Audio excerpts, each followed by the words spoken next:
والصلاة والسلام على عباده الذين اصطفى. فأعوذ بالله من شرور أنفسنا ومن سيئات أعمالنا من يهده الله فلا مضل له ومن يضلل فلا هادي له. وأشهد أن لا إله إلا الله وحده لا شريك له وأشهد أن محمدا عبده ورسوله. أما بعد فإن خير الحديث كتاب الله وخير الهدي هدي محمد صلى الله عليه وسلم وشر الأمور محدثاتها وكل محدثة بدعة وكل بدعة ضلالة وكل ضلالة في النار. أعوذ بالله السميع العليم من الشيطان الرجيم من حمده ونفخه ونفسه. بسم الله الرحمن الرحيم. اللهم صل على محمد وعلى آل محمد كما صليت على إبراهيم وعلى آل إبراهيم إنك حميد مجيد. اللهم بارك على محمد وعلى آل محمد كما باركت على إبراهيم وعلى آل إبراهيم إنك حميد مجيد. رب اشرح لي صدري ويسر لي أمري واحلل عقدة من لساني يفقهوا قولي. رب زدني علما. وما أكثر الناس ولو حرصت بمؤمنين وما تسألهم عليه من أجر إن هو إلا ذكر للعالمين. وكأي من آيات في السماوات والأرض يمرون عليها وهم عنها معرضون وما يؤمن أكثرهم بالله إلا وهم مشركون. أفآمنوا أن تأتيهم غاشية من عذاب الله أو تأتيهم الساعة بغتة وهم لا يشعرون. قل هذه سبيلي أدعو إلى الله على بصيرة أنا ومن اتبعني وسبحان الله وما أنا من المشركين.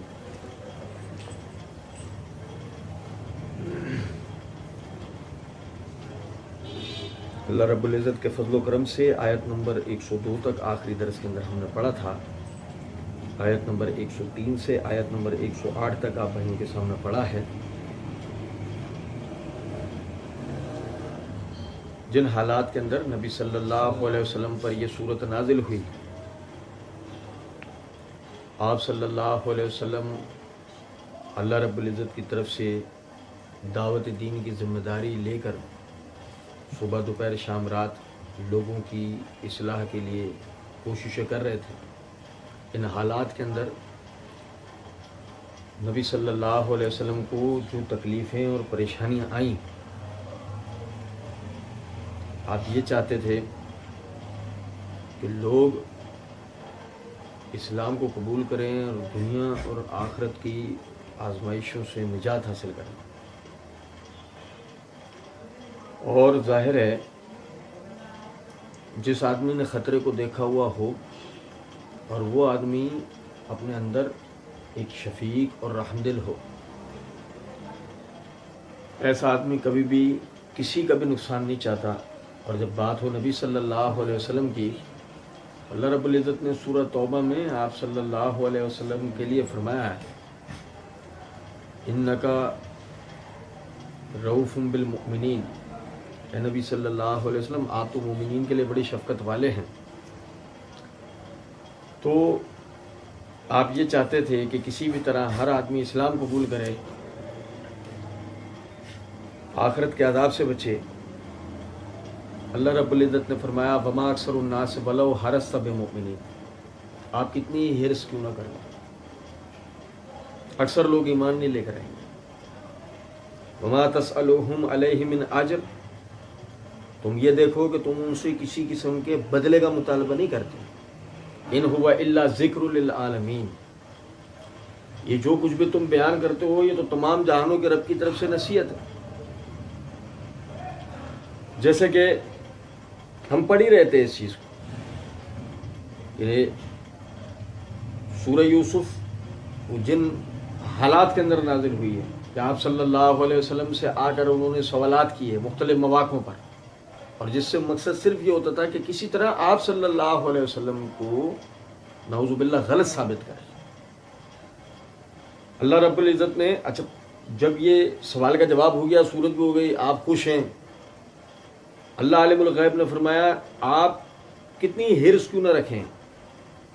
یہ اکثر لوگ ایمان نہیں لائیں گے جبکہ یہ دیکھ رہے ہیں کہ یہ آپ کی رات دن کی محنت اس لیے نہیں ہے کہ آپ ان سے کسی اجر کا سوال کرتے ہیں. یہ تو صرف تمام جہانوں کے مالک کی طرف سے نصیحت ہے کہ جو سب جہانوں کے لیے. وَكَأَيٍّ مِّنْ آيَاتٍ فِي السَّمَاوَاتِ وَالْأَرْضِ يَمُرُّونَ عَلَيْهَا وَهُمْ عَنْهَا مُعْرِضُونَ. اللہ رب العزت نے فرمایا زمین اور آسمان کے اندر کتنی اللہ کی نشانیاں ایسی ہیں جن پر سے یہ گزر جاتے ہیں، وہم عنہا معرضون، اور یہ ہیں ہی منہ پھیرنے والے۔ آپ دیکھیں ہم گرمی، سردی، خزاں، بہار، ہر قسم کا موسم، دن اور رات کا آنا جانا، مہینوں کا سالوں سے بدلنا، دنوں کا ہفتوں سے بدلنا، بارشوں کا ہونا، زلزلوں کا آنا، سیلابوں کا آنا، ہم یہ تمام چیزیں دیکھتے ہیں کہ جس کے اندر بندوں کی کسی بھی قسم کی خدائی نہیں ہے، بندوں کے کسی بھی قسم کا کوئی جسے کہتے ہیں اختیار نہیں، مگر اس کے باوجود بھی یہ دیکھنے کے بعد کہ دیکھو یہ کتنی بڑی اللہ کی نشانی ہم پر سے ہو گزری، اس کے بعد بھی اللہ سے نہیں ڈرتے، اس کے بعد بھی شرک کو نہیں چھوڑتے، اس کے بعد بھی اللہ رب العزت کی ہدایات کو، نصیحتوں کو قبول نہیں کرتے۔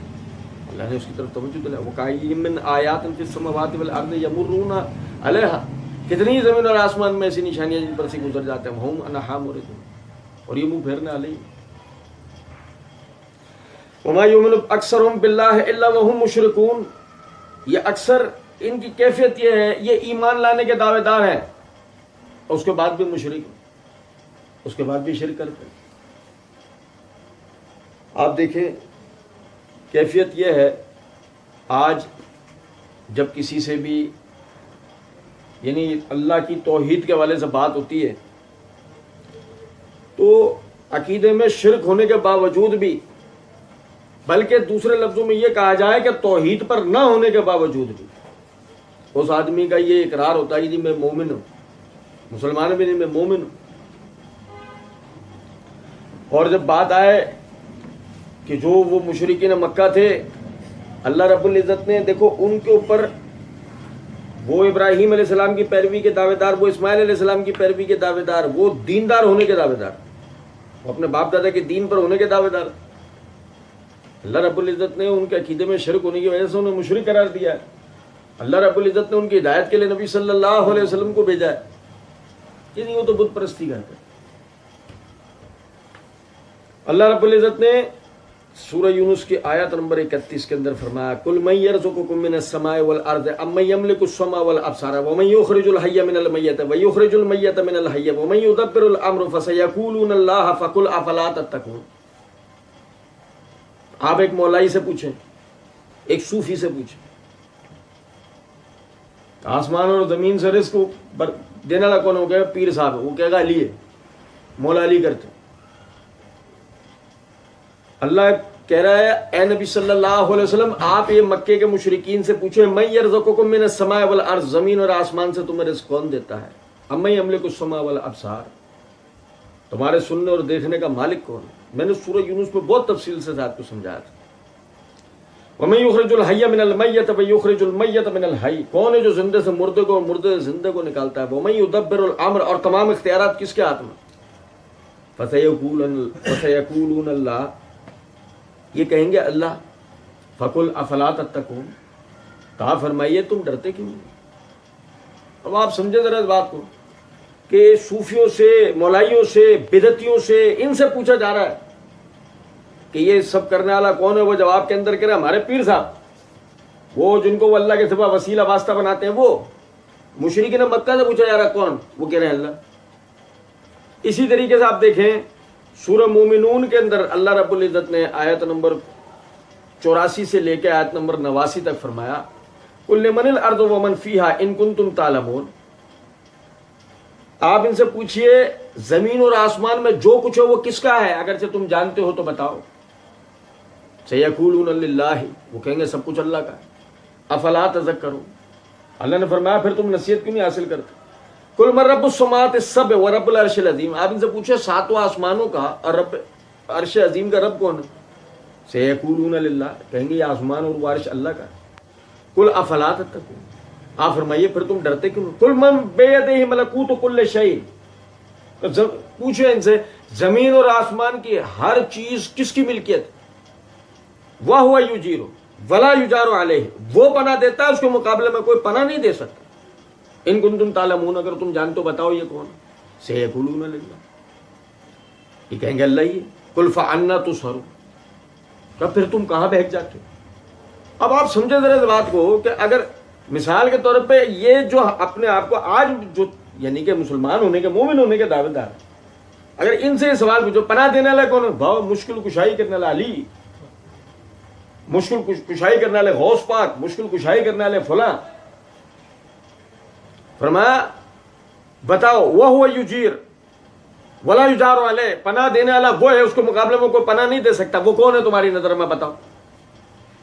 سیقولون اللہ، وہ کہیں گے اللہ ہی، اللہ کے سوا کوئی نہیں. ساتوں آسمانوں کا رب اللہ، عرش عظیم کا رب اللہ یعنی کہ مالک اللہ، زمین اور آسمان میں جو کچھ وہ سب خزانے کس کے ہاتھ میں؟ آپ اندازہ. اسی طریقے سے آپ دیکھیں مزید اس کی تشریح کے اندر، یہ صحیح مسلم کے اندر کتاب الحج ہے، امام نووی رحمۃ اللہ علیہ نے باب قائم کیا، باب التلبیہ و صفتہا و وقتہا. اس کے تحت حدیث نمبر ہے 2711. ابن عباس رضی اللہ تعالیٰ عنہ فرماتے ہیں کان المشرکون یقولون لبیک لا شریک لک. اب مزے کی بات تو دیکھیں نا کہ ابن عباس رضی اللہ عنہ وہ مکے والوں کے لیے کہتے ہیں کان المشرکون، وہ جو مشرک تھے، یقولون لبیک لا شریک لک، حاضر ہے میں اللہ تیرا کوئی شریک نہیں. قال فیقول رسول اللہ صلی اللہ علیہ وسلم ویلکم قد قد قد قد قد قد، یعنی نبی صلی اللہ علیہ وسلم کہتے ہیں خرابی تمہاری، بس بس یہیں رک جاؤ. فیقولون الا شریکا وہو لک تملکہ وما ملک. لیکن وہ اس سے آگے بھی کہتے تھے کہ نہیں، وہ ایک شریک ہے تیرا، تو اس کا مالک ہے، وہ کسی بھی چیز کا مالک نہیں.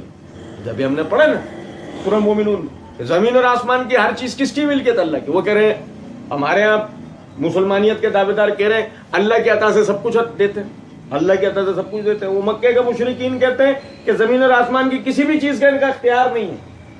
قرآن کی آیتیں نہیں، ابن عباس رضی اللہ عنہ اپنا آنکھوں دیکھا بتا رہے ہیں. تو تلبیہ پڑھتے ہوئے یہ جملہ کہہ رہے ہیں یقولون ھذا، وہ یہی کہتے رہتے ہیں وہم یطوفون بالبیت، اور وہ اس حالت میں بیت اللہ کا طواف کر رہے ہوتے تھے.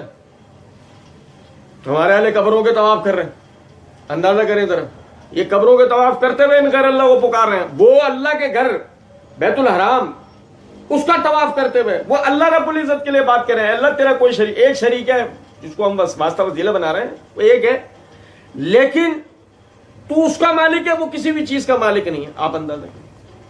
اسی طریقے سے آپ دیکھیں یہ سورہ عنکبوت میں اللہ رب العزت نے فرمایا آیت نمبر 61 اور 62 کے اندر وَلَئِن سَأَلْتَهُم مَّنْ خَلَقَ السَّمَاوَاتِ وَالْأَرْضَ وَسَخَّرَ الشَّمْسَ وَالْقَمَرَ لَيَقُولُنَّ اللَّهُ فَأَنَّىٰ يُؤْفَكُونَ. آپ ان سے پوچھیں زمین اور آسمان کا خالق کون ہے؟ سورج اور چاند کو کس نے اس نظام پر لگا رکھا ہے؟ لَيَقُولُنَّ اللَّهُ، یہ کہیں گے اللہ ہی. فَأَنَّىٰ يُؤْفَكُونَ. فرمایا تو پھر کہاں تم اوندے پھر جاتے؟ زمین اور آسمان کا خالق بھی اللہ، سورج اور چاند کو چلانے والا بھی اللہ. پوچھا سورہ لقمان آیت نمبر 26 کے اندر، آیت نمبر 25 کے اندر فرمایا وَلَئِن سَأَلْتَهُم مَّنْ خَلَقَ السَّمَاوَاتِ وَالْأَرْضَ لَيَقُولُونَ اللَّهُ.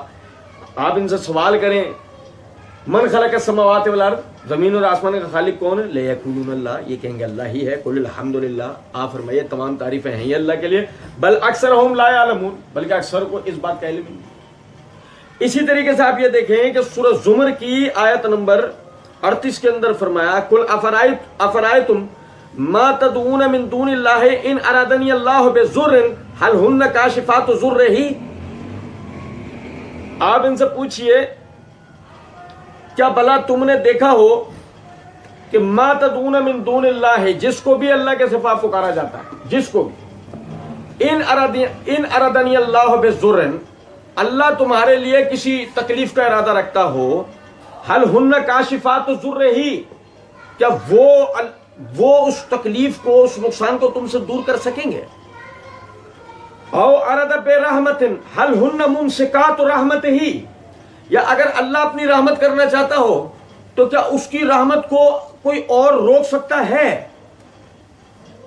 قل حسبی اللہ. آپ ان سے فرمائیے اللہ ہمارے لیے کافی ہے. یعنی انہوں نے جب اس عقیدے کا اقرار کیا، آپ اندازہ کریں جب وہ اس عقیدے کا اقرار کر رہے ہیں تو نبی صلی اللہ علیہ وسلم کی زبانی یہ کہا جا رہا ہے کہ آپ ان سے کہیں کہ حسبی اللہ، وہ اللہ کافی ہے نا، پھر علیہ یتوکل المتوکلون، ہر بھروسہ کرنے والا کرتا ہی اس کے اوپر بھروسہ۔ یہ وہ ہے جن کو ہم بت پرست کہہ کے اور بات ختم کر رہے ہیں۔ آپ دیکھیں سورہ یعنی زخرف کی آیت نمبر ہے 87، وَلَئِن سَأَلْتَهُم مَّنْ خَلَقَهُم، ساری باتیں ایک طرف، وَلَئِن سَأَلْتَهُم مَّنْ خَلَقَهُم، آپ ان سے پوچھئے تمہارا خالق کون ہے، لَيَقُولُونَ اللَّهُ فَأَنَّىٰ يُؤْفَكُونَ، یہ کہیں گے اللہ ہی ہے، تو پوچھے پھر کہاں بہتر ہے؟ اب ایک لبے لباب نکالیں، زمین اور آسمان کا خالق اللہ ہے۔ مکے کے مشرکین کہہ رہے ہیں زمین اور آسمان کا خالق اللہ ہے، سورج اور چاند کو ایک خاص نظام میں چلانے والا اللہ ہے، زمین اور آسمان سے رزق عطا کرنے والا اللہ ہے، تکلیفوں اور پریشانیوں کا دینے والا بھی وہ اللہ ہے، واپس لینے والا بھی وہ اللہ ہے، رحمتوں کا دینے والا بھی وہ اللہ ہی ہے، شفا دینے والا بھی وہی ہے، پناہ دینے والا بھی وہی ہے، اس کے مقابلے میں کوئی پناہ بھی نہیں دے سکتا ہے، وہ اگر تکلیف دے دے کوئی روک نہیں سکتا ہے، وہ رحمت سے نوازے اس رحمت کو کوئی ہٹا نہیں سکتا ہے۔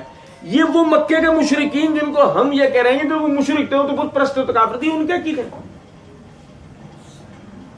اللہ کا کوئی شریک نہیں، اور جو شریک ہے بھی بقول ان کے کہ جو شریک ہے بھی اس کا بھی اللہ مالک ہے، وہ کسی شے کا مالک نہیں۔ آپ اندازہ کریں یہ وہ ہیں، اور اللہ ان کو مخاطب کر کے کہہ رہا ہے وَمَا يُؤْمِنُ أَكْثَرُهُم بِاللَّهِ إِلَّا وَهُم مُشْرِكُونَ، یہ اکثر لوگ اللہ پہ ایمان لانے کے دعوے دار ہیں، مطلب کیا؟ ان کا ایک ہی نعرہ تھا نا، نحنو ملت ابراہیم، ہم ابراہیم کی ملت پر ہیں، دعوت ہے نا ان کا۔ اللہ کہتا ہے اگر ایسا ہی ہے تو ایمان لانے کے بعد بھی وہ شرک کرتے ہیں۔ اور سنیں اسی طرح عمران بن حسین رضی اللہ عنہ، انہوں نے ایک آدمی کے ہاتھ میں ڈوری بندھی ہوئی دیکھی، پوچھا یہ کیا ہے؟ تو اس نے جواب میں کہا حضرت میں نے واہن کے لیے ایک بیماری کا نام لیا، اس کے لیے پہنی ہے۔ عمران بن حسین رضی اللہ عنہ نے یہ آیت پڑھی وَمَا يُؤْمِنُ أَكْثَرُهُم بِاللَّهِ إِلَّا وَهُم مُشْرِكُونَ، اکثر لوگ اللہ پہ ایمان لانے کا دعویٰ کرتے ہیں پھر یہ شرک کرتے ہیں۔ کیا مطلب؟ معیز کون ہے؟ معیز اللہ ہے، پناہ دینا پڑھا نا بھی ہم نے کہ وہ پناہ دیتا ہے اور اس کے مقابلے میں کوئی پناہ، معیز اللہ ہے، تعویذ اللہ دیتا ہے۔ بھائی میرے پیارے یہ چیزیں دیں گی، یہ چیزیں بنیں گی؟ نہیں، سوال نہیں، ڈوری، دھاگے، تعویذ، گنڈے، اور وہ لوہے قرآنی، آیت الکرسی، یا کوئی بھی ایسی چیز جس کے لیے یہ عقیدہ رکھا جائے کہ اس کے ہونے سے برکت ہوگی، سوائے اس کے کہ جس کے لیے اللہ اور اس کے رسول سے برکت کا عقیدہ ثابت ہے، اس سے ہمیں شفا ملے گی، اس سے آسیب دور ہوگا، اس سے فلاں ہوگا، نہیں، جب تک اللہ کا حکم نہیں ہوگا کوئی فائدہ نہیں ہو سکتا، جب تک اللہ کا حکم نہیں ہوگا کوئی نقصان نہیں ہو سکتا۔ عبداللہ بن حکیم رضی اللہ تعالی عنہ بیمار ہو گئے، ان کی عیادت کے لیے کچھ لوگ آئے، ایک کہنے لگا حضرت آپ اس کے لیے کوئی ڈوری دھاگا کیوں نہیں باندھ لیتے؟ بیماری کو دیکھ کے کہنے لگے مطلب کیا آج کے زمانے میں تعویذ کیوں نہیں لے لیتے اس کے لیے، یہ کوئی کڑا وڑا کیوں نہیں، کوئی جیسے ہمارے یہاں بلڈ پریشر کے لیے کڑا پہن لیتے ہیں، کڑا وڑا کیوں نہیں پہن لیتے؟ وہ جواب کے اندر کہنے لگے اس سے بہتر تو میں اسی بیماری میں مر جاؤں، کیونکہ میں نے نبی صلی اللہ علیہ وسلم سے سنا من اللہ کا شیئن فقط وکل الیہ، جس شخص نے کوئی بھی چیز لٹکائی اللہ اس کو اسی کے بھروسے چھوڑ دیتا، اللہ اس کو اسی کے بھروسے۔ اور اسی طریقے سے مسند احمد کے اندر روایت ہے 10 حضرات نبی صلی اللہ علیہ وسلم کے پاس حاضر ہوئے مسلمان ہونے کے لیے، بیعت کرنے کے لیے، آپ نے 9 سے بیعت لے لی، ایک سے نہیں لے رہے۔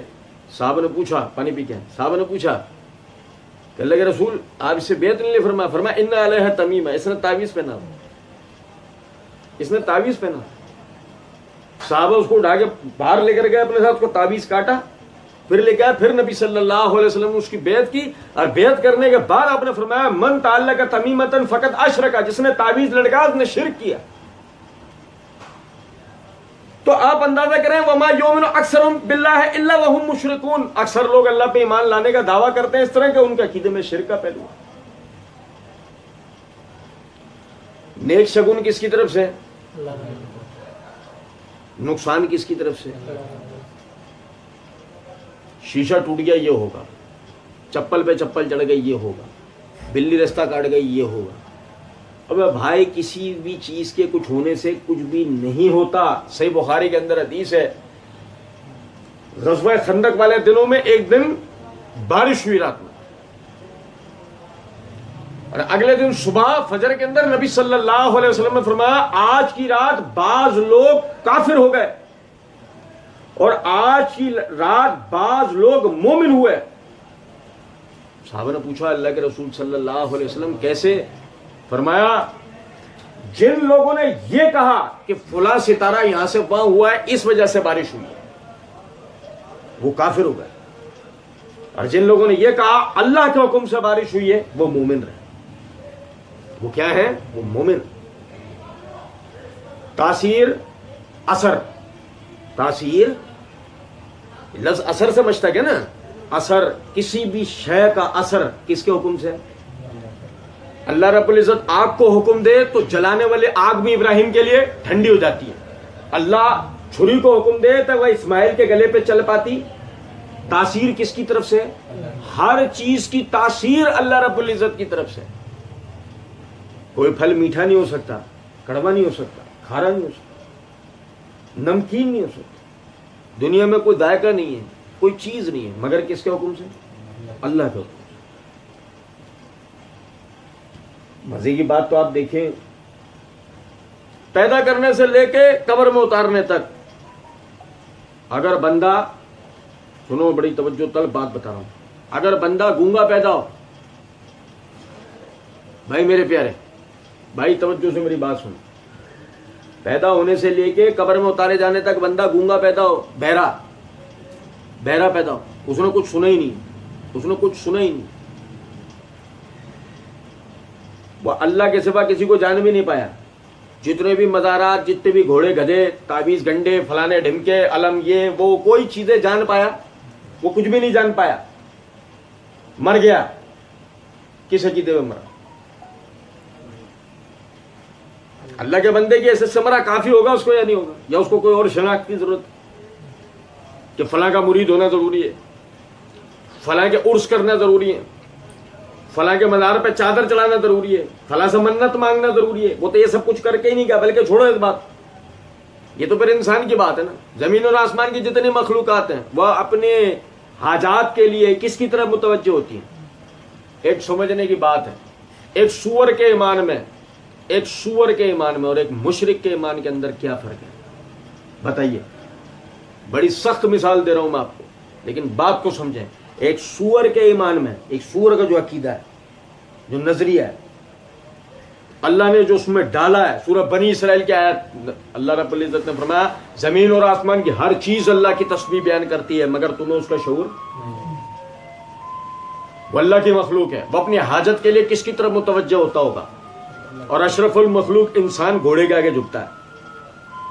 اشرف المخلوق انسان جو سور کے لیے، یعنی سور کو حرام جانور سمجھتے ہوئے سور کے لیے یعنی کہ ایک اپنے ذہن کے اندر ایک بد خیال رکھتا ہے، آپ اندازہ کریں وہی اشرف المخلوق انسان گائے کا پیشاب پی رہا ہے، گائے کے آگے جھک رہا ہے، گھوڑے کے آگے جھک رہا ہے، آپ اندازہ کریں۔ وما یؤمن اکثرهم باللہ الا وهم مشرکون، اکثر لوگ اللہ پہ ایمان لانے کے دعوے دار ہیں مگر اس طرح کے مشرک۔ یہ نبی صلی اللہ علیہ وسلم کے زمانے میں تھا۔ دیکھو نا یہودیوں کو، چلو تھوڑی دیر کے لیے فرض کر لیتے ہیں کہ چلو وہ مان لیتے ہیں آپ کی بات کے، نہیں وہ بت پرستی کرتے تھے بقولات، حالانکہ وہ بت پرستی نہیں تھی، وہ ان کے بزرگوں کی تصویریں تھیں۔ اس زمانے میں یاشیکا کا کیمرہ ہوتا، DSLR ہوتے، یہ آپ کے یہ 12 میگا پکسل 8 میگا پکسل کیمرے موبائلوں والے یہ ہوتے، تو وہ جو بت تھے، بت شادی کے ذریعے جو وہ تصویر بناتے تھے اپنے بزرگوں کی، وہ چھوڑ کے تصویریں کھینچ کے رکھتے نا اپنے پاس، جیسا پپا جانی کی تصویریں ہمارے پاس ہے یا نہیں؟ آپ سمجھیں ذرا اس بات کو کہ انہیں چھوڑے چلے تھوڑی دیر کے لیے، کیا ہوا بھائی انہوں نے بت بنا لیے۔ لیکن یہودی دنیا کے اندر مسلمانوں کے بعد دوسرے نمبر پہ بت پرستی سے چڑھنے والی اگر کوئی قوم ہے تو وہ یہودی ہیں. لیکن ایمانداری سے ایک بات بتائیں، کیا قرآن نے انہیں مشرک قرار نہیں دیا؟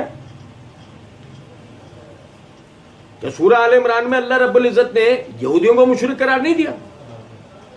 کیا تھا بھائی ان کے عقیدے میں شرک کا پہلو جو اللہ نے ان کو مشرک قرار دیا؟ وہی وہ عزیر علیہ السلام کے واسطے وسیلے کے قائل، عیسیٰ علیہ السلام کے واسطے وسیلے کے قائل.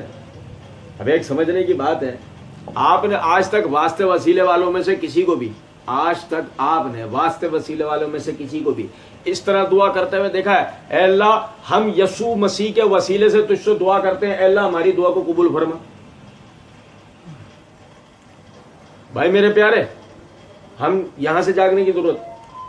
ہم نے آج تک یہ جتنے بھی واسطے وسیلے والے جتنے بھی لوگ ہیں، ہم نے کبھی ان میں سے کسی کو یہ اس طرح دعا کرتے ہوئے دیکھا ہو، اے اللہ یسوع مسیح کے طفیل، اے اللہ یسوع مسیح کے وسیلے ہم تجھ سے دعا کرتے ہیں ہماری دعا کو قبول کر؟ ایسے کبھی کیا؟ نہیں. جس دن ایسا ہوگا نا، اگلی صبح کو قریبی چرچ کے تمام پادری بڑا والا کیک لے کے مولوی صاحب کے پاس پہنچ جائیں گے اور مولوی صاحب سے گلے مل کے کہیں گے ختم جھگڑا. بھائی یہ تو جھگڑا تھا سارا. جب ہم نے یسوع مسیح کو وسیلہ بنایا تم نے ہمیں مشرک قرار دے دیا، وہی یسوع مسیح کو تم نے وسیلہ بنایا تم مشرک ٹھہرے مومن. جب ہم نے کہا مومن تو پھر ہم کیا ہوا؟ اور اگر تم مشرک ٹھہرے تو ہمیں بھی یہ تمغہ قبول. آپ میری بات سمجھے یا نہیں؟ دیکھو ظلم تو دیکھو نا آپ سب کے، حتیٰ کہ ہر ایرے گہرے نتو گہرے تک کو پکارا جا رہا، جس کے بارے میں کوئی جانتا بھی نہیں ہے کہ اس قبر میں کوئی دفن بھی ہے یا نہیں. اس تک کے واسطے وسیلے اللہ کو دیے جا رہے ہیں. لیکن آپ سمجھو ذرا اس بات کو، کبھی آج تک یسوع مسیح کے وسیلے دعا نہیں، کیونکہ اصل تو عقیدہ آیا ہی وہیں سے ہے نا. جیسی وہ نام لے لیا سارا فساد، سارا مسئلہ ہی حل، سب اتفاق ہو گیا. اللہ نے فرمایا وما یؤمن اکثر باللہ الا وهم مشرک. اکثر لوگ اللہ پہ ایمان لاتے ہیں کہ دعوے دار ہونے کے باوجود مشرک ہوتے. تو پھر ایمان کیا ہے؟ سنیں ذرا اس بات کو. کل هو اللہ احد اللہ الصمد لم یلد ولم یولد ولم یکن لہ کفوا احد. یہ معنی، یہ کہو کہ اللہ یکتا ہے، اللہ بے پرواہ ہے، نہ وہ کسی سے پیدا ہوا نہ اس سے کوئی پیدا ہوا ہے، اور نہ ہی کسی بھی قسم کا اس کا کوئی شریک، پارٹنر، حصے دار، وزیر، مشیر، کسی بھی طرح کا کوئی اس کا شریک، باپ، ماں، بیٹا، بیوی، بیٹیاں، کوئی بھی اس کا شریک نہیں ہے. یہ عقیدہ ہونا چاہیے. اور جو پھر اگر کوئی یہ عقیدے کو ایمان قرار دیتا ہو تو یا ایھا الکافرون لا اعبد ما تعبدون لکم دینکم ولی دین. یہ ہے، کہو اے کافروں ہم اس کی عبادت نہیں کرتے، اس کی تم عبادت. تمہارے لیے ہوگا یہ تمہارا نظریہ عقیدہ، ہمارا لیے ہمارا یہ دین. اور اس میں ہم پڑھیں گے بھی آگے، ھذہ سبیلی ادعو الی اللہ، یہ میرا راستہ ہے، میں اللہ کی طرف لوگوں کو دعوت دیتا ہوں، علی بصیرۃ، دلیل کی بنیاد پر. پڑھیں گے انشاءاللہ. وما انا من المشرکین، میں مشرکین میں سے نہیں ہوں. میں مشرکین میں سے، اسلام، مسلمان ہونا، مومن ہونا اور مشرک ہونا اس طرح سے آگ اور پانی. نبی صلی اللہ علیہ وسلم، دیکھو نا، سب سے پہلے تو اللہ رب العزت نے قرآن پاک کے اندر فرمایا، اللہ رب العزت سارے گناہوں کو معاف کرنے پہ قادر ہے اگر کرنے پر آ جائے تو، نہیں کرے گا تو شرک کو معاف. اللہ نے واضح طور پہ قرآن پاک کے اندر فرمایا. اس کا یہ آیت کا مطلب یہ نہیں ہے کہ گناہ کرے جاؤ کہ اللہ کہہ رہا ہے میں گناہوں کو معاف کر دوں گا، یہ نہیں کہا. یہ کہا ہے کہ اللہ اس پہ قادر ہے، اللہ یہ کرے گا کہ کرنا چاہے تو سارے گناہوں کو، لیکن اس کے باوجود بھی، قدرت رکھنے کے باوجود بھی شرک کو معاف کرے گا. آپ دیکھو نا ممکن کیسے ہے.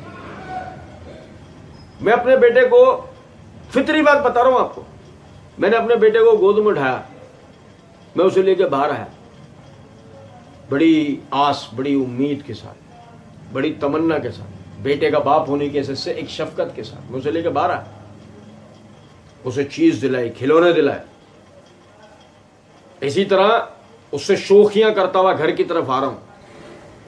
وہ اچانک سے ایک کو اس نے دیکھا، ایک آدمی کو وہ دیکھتا ہے اور وہ مجھے چھوڑو بھاگ کے اس کو لپٹ جاتا ہے اور اس طرح لپٹتا ہے کہ اس کو چھوڑنے کو تیار نہیں ہو رہا. آپ بتاؤ مجھے یہ چیز پسند آئی؟ مجھے یہ چیز سمجھ آئے گی؟ اولاد میری، کھلانے کو میں دے رہا ہوں، پلا میں رہا ہوں، گھما پھرا میں رہا ہوں، شوق پورے میں کر رہا ہوں، کھیل کود میں ساتھ کر رہا ہوں، اور وہ جا کے چپک گیا کہ اجنبی کو جس نے اس کے لیے کچھ کیا. انت ولی فی الدنیا والآخرہ. زمین اور آسمان میں ہمارا دوست کون ہے؟ زمین اور آسمان میں ہمارا ولی اللہ ہے. اور اس کے بعد اگر ہم اللہ کے علاوہ کسی اور کی طرف توجہ کر لیں اللہ کو پسند آئے گا؟ ہماری فطرت میں نہیں ہے. یار بے وفائی تو ہمیں برداشت نہیں ہے بھائی میرے پیارے، بے وفائی ہمیں برداشت نہیں ہے، اللہ کو کیسے ہو؟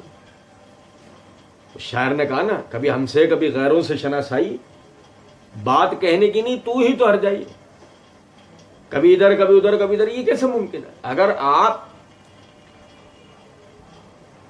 حنیف مسلمہ وما انا من المشرکین، آپ یہ اس آیت پہ ایمان لائے تھے، یہ آپ کا اقرار تھا، میں یکسو مسلمان ہوں، مشرکین میں سے نہیں ہوں، یہ آپ کا بھی عقیدہ ہے. اگر آپ ثنا میں بھی پڑھتے ہو، آپ ثنا میں بھی پڑھتے ہو، تو پھر آپ نے اللہ کے علاوہ کسی اور کی طرف دیکھا کیسے؟ یہ تو بات ثابت کرتی ہے کہ آپ کا وہ عقیدہ نہیں ہے جو عقیدہ محمد الرسول اللہ صلی اللہ علیہ وسلم اور آپ کے صحابہ کا تھا.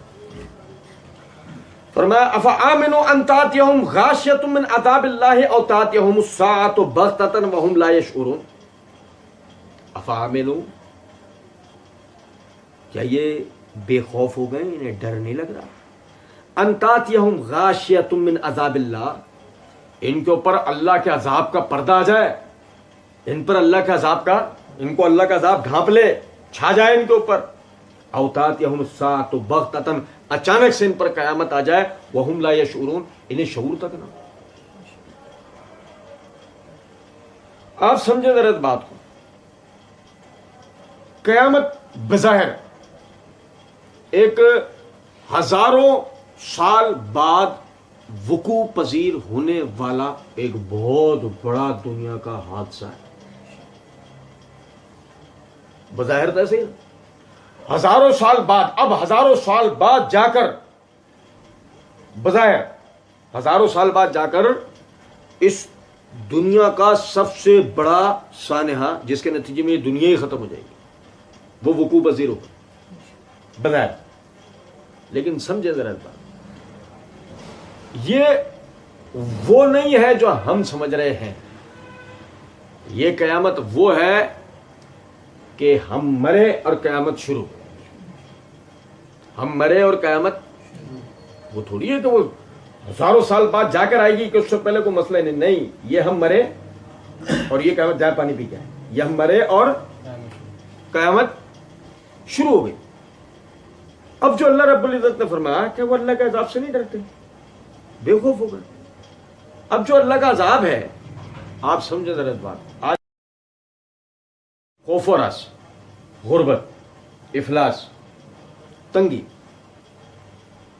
ہم پر ہماری سرحدیں تنگ ہو جانا، پوری دنیا کے اندر ہم پر دشمنوں کا غالب ہونا، کبھی زلزلے آنا، کبھی سیلاب آنا، کبھی اس طرح کے معاملات ہونا، اور اس کے باوجود بھی کیفیت دیکھیں آپ ہماری کہ ہمیں کسی قسم کی کوئی ٹینشن ہوتی، ہمیں کوئی پریشانی نہیں. فرد واحد صبح دوپہر شام رات، فرد واحد وہ مختلف قسم کی تکلیفوں آزمائشوں کا شکار ہو رہا ہے. قومی بات تو ہم کر ہی نہیں رہے، فرد واحد ایک اکیلا صبح دوپہر شام رات ایسی مشقت و پریشانیوں سے گزر رہا ہے جس سے بظاہر اس سے گزرنا چاہیے نہیں تھا.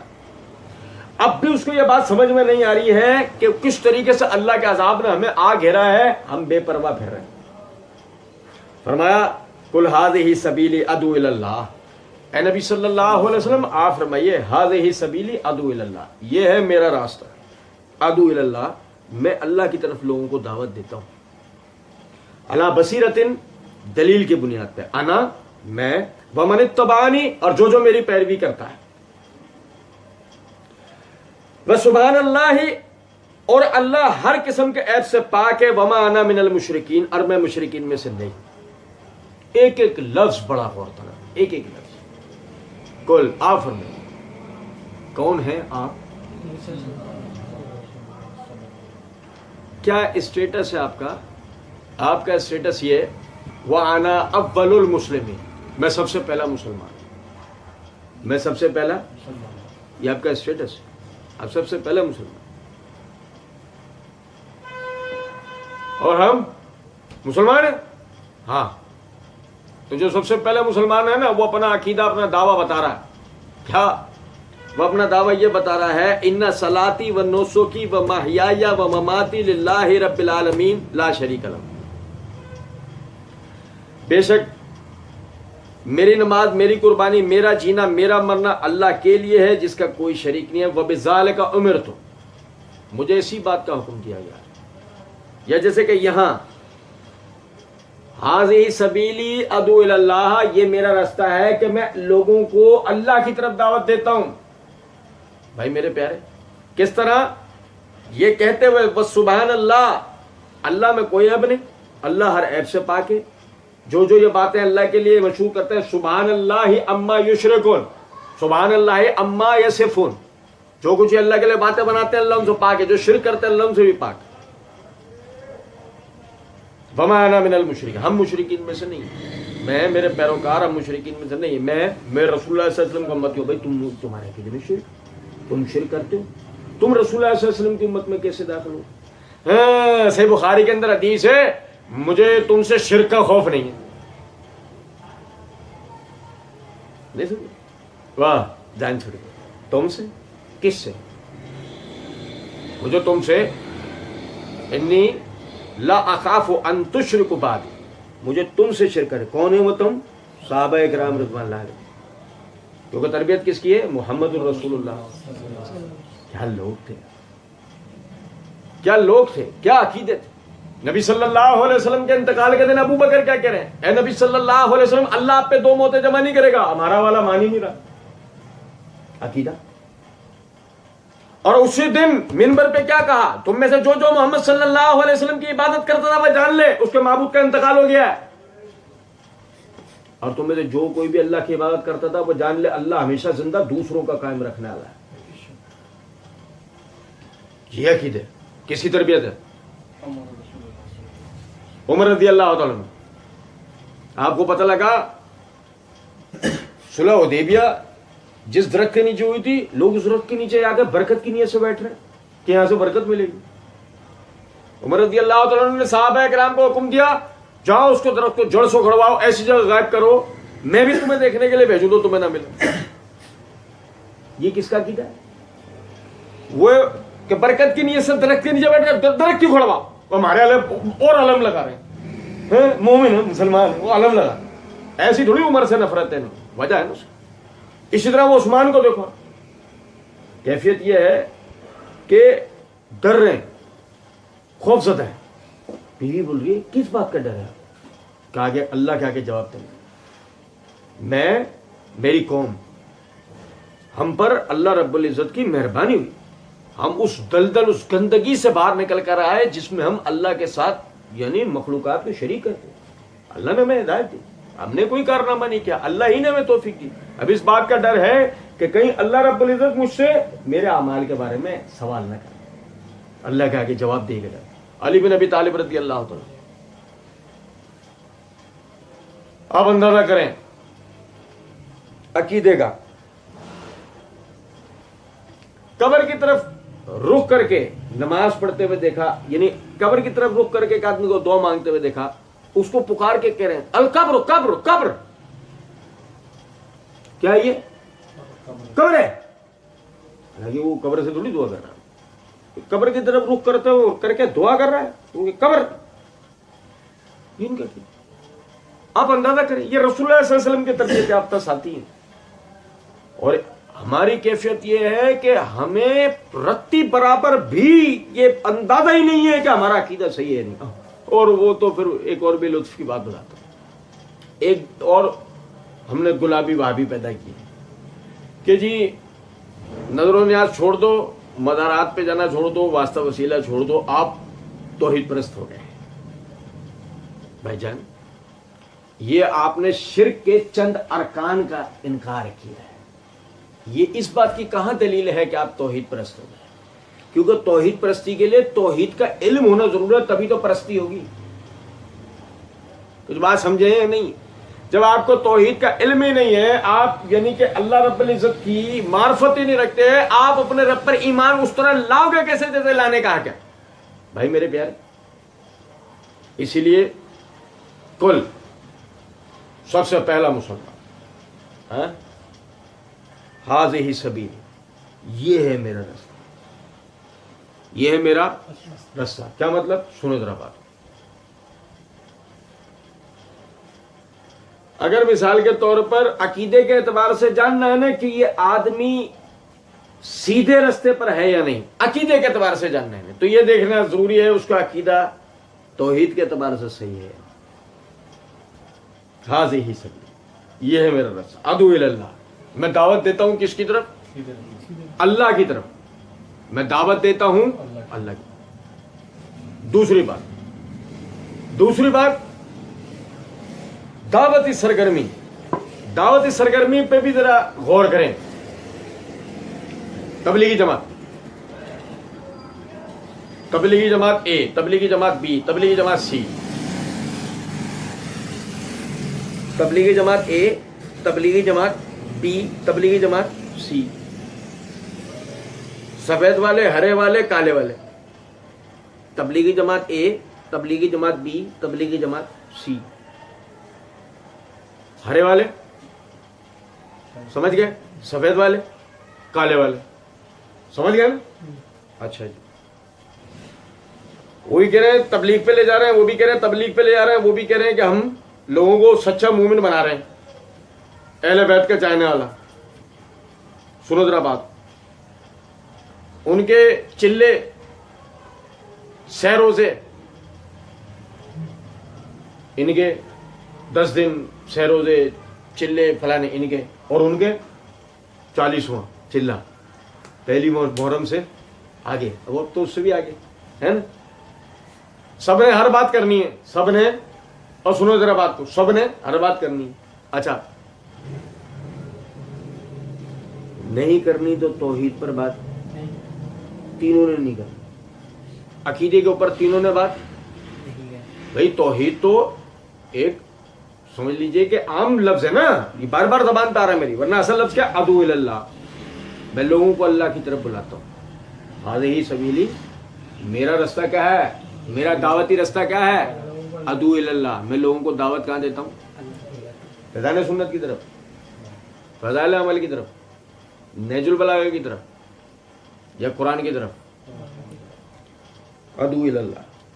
اور اب تو ایک نئے چوچو آئے، ان کی بھی سنو، یہ پڑھو، یہ اس میں نے سب کچھ لکھا ہوا ہے. نئے چوچو آئے، مرزا محمد علی انجینئر، وہ ایک نئے چوچو نکل کے آئے، یہ میں نے لکھ دیا ہے، پڑھ لو، سارا مسئلہ حل ہے. نہیں سمجھے کچھ بات؟ نئے چوچو، نئے تعارفات، نہیں سمجھ رہے بات کو؟